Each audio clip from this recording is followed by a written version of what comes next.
আসসালামু আলাইকুম বন্ধুরা, এসো প্রতিদিন কোরআনের একটি আয়াত পড়ি। একটি আয়াত, একটি আলো, একটি আয়াত, একটি পথ নির্দেশ।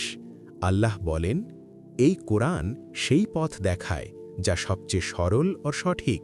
সূরা আল ইসরা, আয়াত ৯।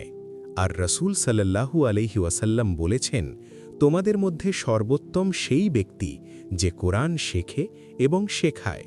সহিহ বুখারী, হাদিস নম্বর 5027। আজ একটি আয়াত দিয়ে শুরু করো, কাল পুরো জীবন বদলে যাবে ইনশাআল্লাহ। আল্লাহ, তুমি আমাদের কোরআনের সাথে হৃদয়ের সম্পর্ক গড়ে দাও এবং আমাদেরকে তার আলোয় পথ চলার তৌফিক দাও। আমিন। আমাদের এই ভিডিওটি ভালো লাগলে লাইক করো, চলুন আলোর দিশাই চ্যানেলটিকে সাবস্ক্রাইব করো ও ফলো করো ফেসবুক এবং ইনস্টাগ্রামে, আর দিনী বার্তা ছড়িয়ে দিতে শেয়ার করো।